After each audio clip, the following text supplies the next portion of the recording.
Assalamualaikum warahmatullahi wabarakatuh. Perkenalkan, nama saya Nadia Mokfirah dengan NIM 210606088.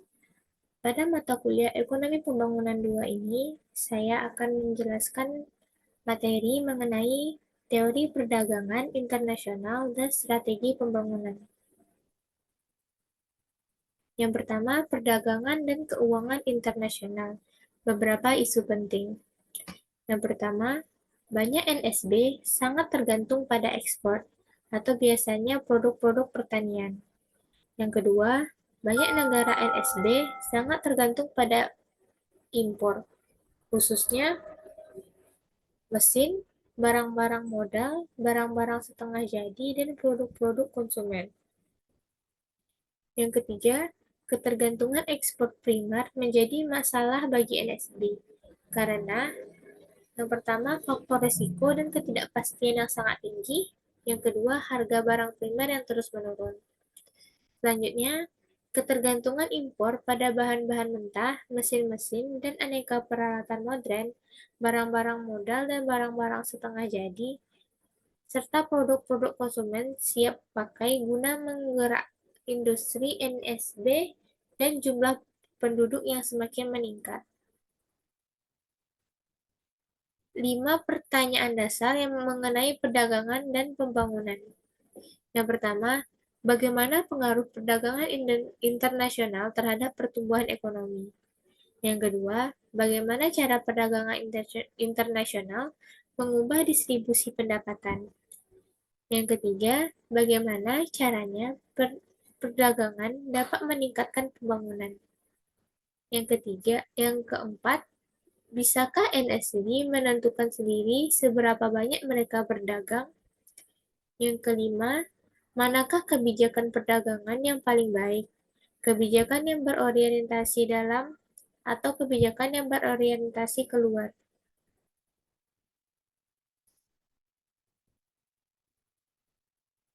Arti penting ekspor bagi pembangunan.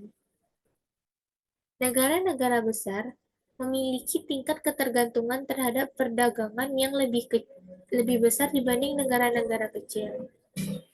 NSB cenderung menyumbang output yang lebih besar untuk ekspor dibandingkan negara maju. Contohnya, perekonomian Jepang sebagai negara yang terus melakukan ekspor, total nilai ekspor Jepang hanya 10% dari GDP-nya. NSB dengan jumlah penduduk yang lebih besar seperti Indonesia, Bangladesh, Nigeria, presentase total nilai ekspor jauh lebih tinggi. NSB lebih bergantung dalam perdagangan dalam hubungan internasional, karena sebagian besar perdagangan yang dilakukan adalah jual beli barang, bukan jasa. Ekspor NSB kurang beragam dibandingkan dengan ekspor-ekspor negara maju.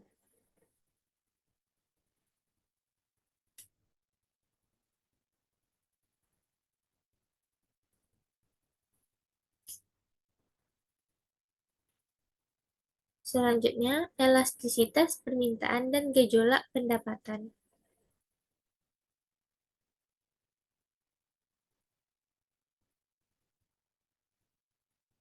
Mengapa kinerja ekspor mayoritas NSB relatif lemah dibandingkan dengan kinerja ekspor negara kaya?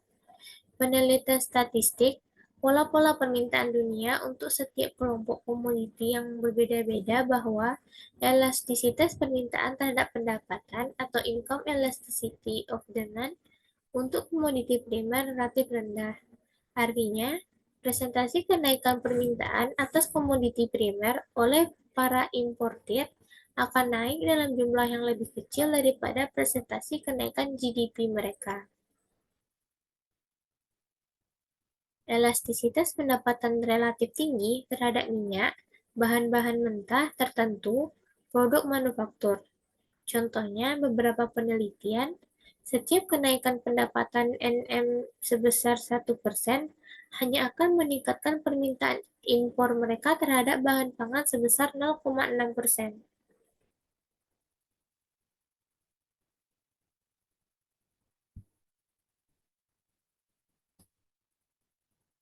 Sedangkan produk manufaktur sebesar 1,9%, hasil akhir dari rendahnya elastisitas permintaan terhadap pendapatan adalah kecenderungan menurunnya harga relatif dari berbagai komoditas primer. Oleh karena itu, elastisitas permintaan terhadap harga atau price elasticity of demand atas komoditi-komoditi primer juga rendah atau inelastis. Kedua fenomena ini menjadi sumber terciptanya apa yang disebut dengan gejolak pendapatan ekspor.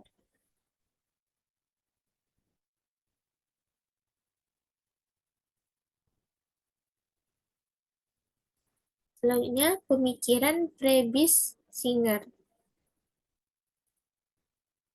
Prebisch and Singer menyatakan bahwa nilai tukar perdagangan NSB akan terus menurun akibat rendahnya elastisitas komoditi primer terhadap perubahan pendapatan atau pihak importer dan harga. Lalu, dalam jangka panjang, mengakibatkan berlangsungnya transfer pendapatan dari negara miskin ke negara kaya, di mana hal ini bisa dicegah melalui usaha pengembangan dan pelindungan sektor manufaktur domestik di NSB melalui proses yang dikenal dengan strategi industrialisasi substitusi impor.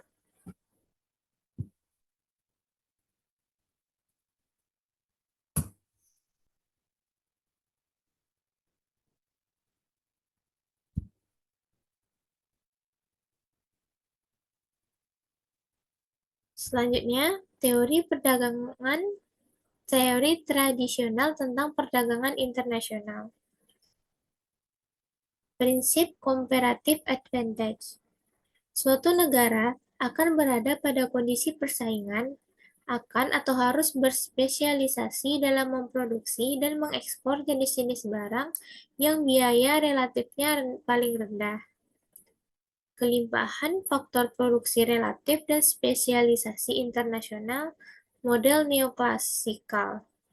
Negara yang tingkat upahnya relatif rendah akan memiliki keunggulan atas biaya dan harga relatif dibandingkan negara-negara yang tingkat upahnya relatif tinggi dalam memproduksi jenis-jenis komoditi yang padat karya seperti komoditi primer.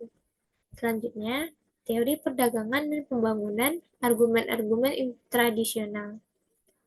Perdagangan merupakan faktor paling penting dalam merangsang pertumbuhan ekonomi di setiap negara. Perdagangan cenderung meningkatkan pemerataan atas distribusi pendapatan dan kesejahteraan dalam lingkungan domestik maupun internasional. Pendapatan dapat membantu semua negara dalam menjalankan usaha-usaha pembangunan mereka melalui promosi serta pengutamaan sektor-sektor ekonomi yang mengandung keunggulan komparatif baik berupa ketersediaan faktor produksi atau keunggulan efisiensi atau produktivitas tenaga kerja. Jika perdagangan dunia yang bebas benar-benar tercipta, maka harga dan biaya-biaya produksi internasional akan mampu berfungsi sebagai suatu determinan pokok untuk meningkatkan pertumbuhan ekonomi dan pembangunan pada umumnya. Setiap negara perlu merumuskan dan menerapkan kebijakan-kebijakan internasional yang berorientasi keluar.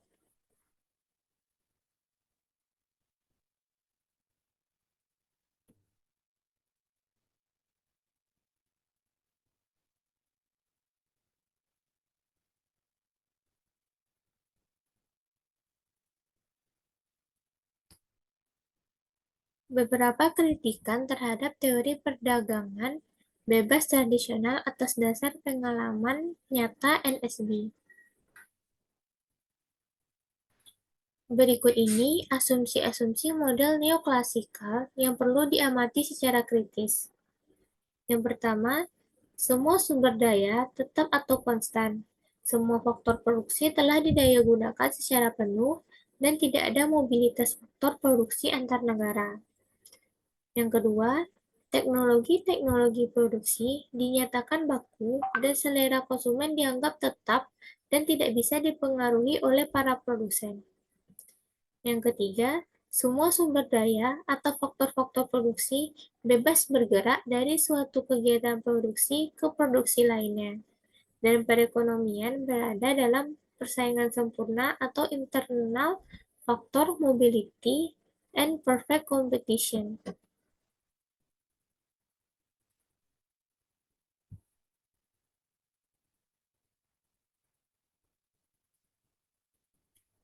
Yang keempat, pemerintah tidak melakukan intervensi dalam perdagangan internasional. Yang kelima, perdagangan selalu dalam keseimbangan dan menyesuaikan harga internasional.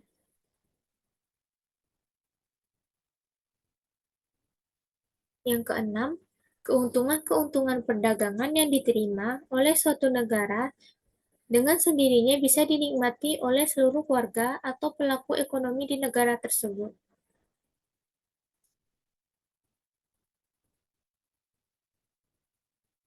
Selanjutnya, promosi ekspor berorientasi keluar dan menghadapi hambatan perdagangan. Pengembangan ekspor komoditi primer, permintaan terbatas, pasar terus menyusut. Dari sisi permintaan, ada beberapa faktor yang menghambat kecepatan pengembangan produk-produk primer di NSB, terutama pengembangan hasil ekspor produk pertanian ke negara maju. Yang pertama, elastisitas permintaan terhadap tingkat pendapatan untuk bahan-bahan pangan hasil pertanian dan mentah relatif rendah. Yang kedua, rendahnya tingkat pertumbuhan penduduk di negara-negara maju, sehingga sedikit saja kenaikan permintaan yang bisa diharapkan oleh NSB. Yang ketiga, elastisitas permintaan sebagian besar komoditi primer terhadap perubahan harga relatif sangat rendah. Dan yang keempat, pesatnya penemuan dan pengembangan barang-barang substitusi sintetis. Yang kelima, tingginya tembok proteksi bagi impor produk pertanian domestik negara maju. Yang keenam, dari sisi penawaran, terdapat sejumlah faktor yang menghambat pengembangan ekspor komoditi primer di NSB. Yang ketujuh, kekakuan sistem struktural di banyak sistem produksi di pedesaan negara-negara yang sedang berkembang seperti terbatasnya sumber daya, iklim yang tidak menguntungkan, tanah yang kelewatan gersang, struktur kelembagaan sosial ekonomi yang kolot, pola penguasaan tanah yang tidak produktif.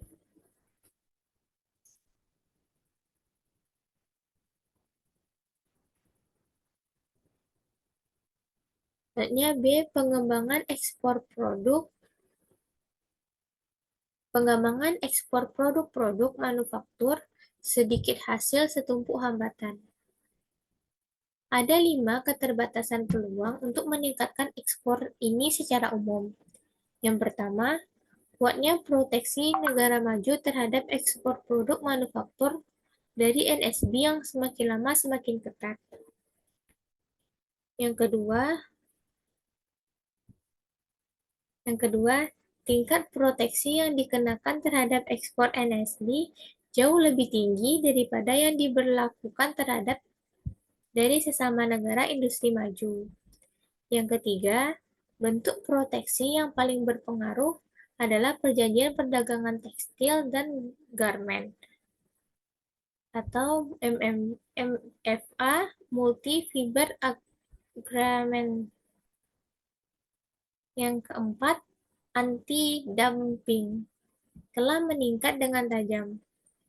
Yang kelima, perjanjian perdagangan regional termasuk NAFTA dan Uni Eropa berdampak diskriminatif terhadap ekspor yang bukan negara anggota.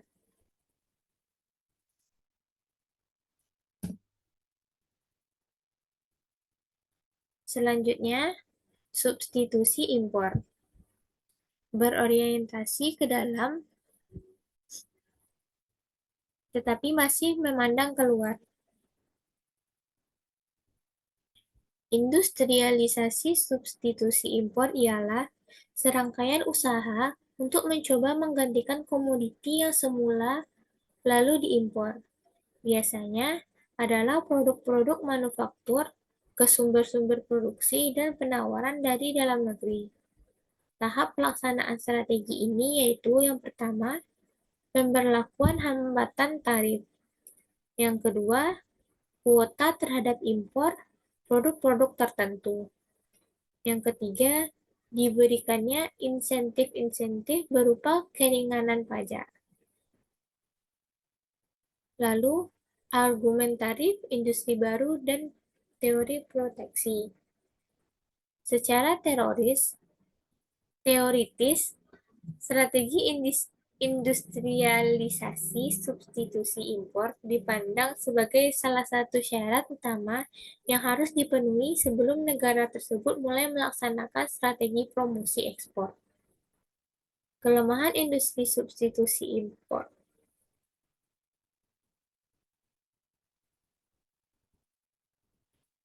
Perusahaan-perusahaan yang berkecimpung dalam sektor-sektor yang diproteksi itu ternyata menyalahgunakan segala perlindungan dan kemudahan yang disediakan oleh pemerintah.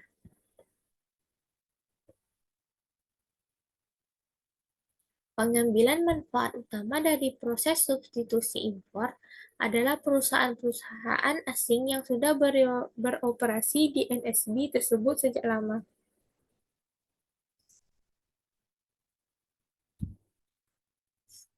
Sebagian besar upaya substitusi impor hanya mungkin dilaksanakan dengan adanya impor barang-barang modal dan barang-barang setengah jadi. Meningkatnya tekanan terhadap ekspor komoditi primer tradisional. Selanjutnya, substitusi impor telah diterima sebagai suatu gagasan penting guna memacu pertumbuhan industri bayi dan proses industrialisasi secara berkesinambungan adalah dengan menciptakan keterkaitan ke depan dan keterkaitan ke belakang dengan sektor-sektor lainnya dalam perekonomian, yang prakteknya justru sering menghambat industrialisasi tersebut.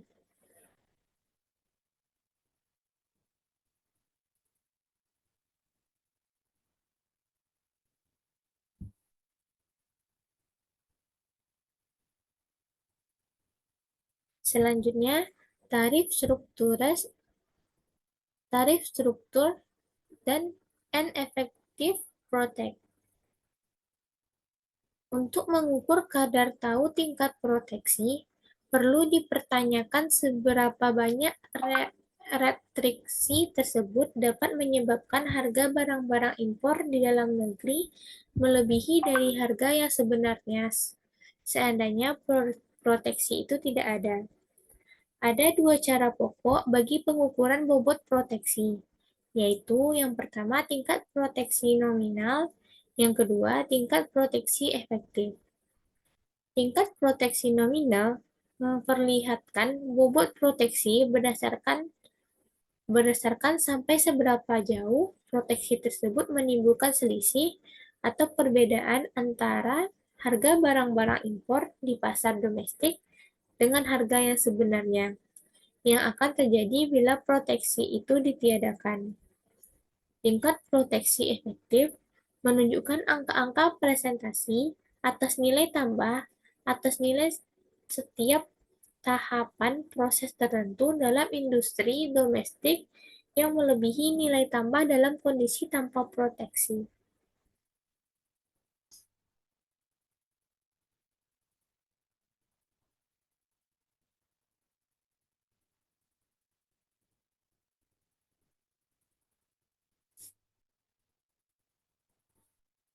Selanjutnya, strategi perdagangan bagi kepentingan pembangunan. Export promotion versus import substitution. Nilai tukar, pengawasan devisa, dan keputusan devaluasi. Nilai tukar resmi adalah suatu patokan di mana bank sentral negara yang bersangkutan bersedia melakukan transaksi mata uang asing di pasar-pasar falas yang sudah ditentukan. Dalam situasi kelebihan permintaan falas, secara umum, Bank Sentral NSB mempunyai tiga pilihan kebijakan dalam rangka mempertahankan nilai tukar. Yang pertama, menyeimbangi kelebihan permintaan tersebut dengan menggunakan cadangan devisa. Yang kedua, melaksanakan kebijakan perdagangan dan perpajakan yang khusus dirancang untuk mengurangi permintaan terhadap impor. Yang ketiga, mengatur dan melancarkan intervensi di pasar-pasar falas dengan membagikan jatah penawaran falas yang terbatas kepada langganan istimewa.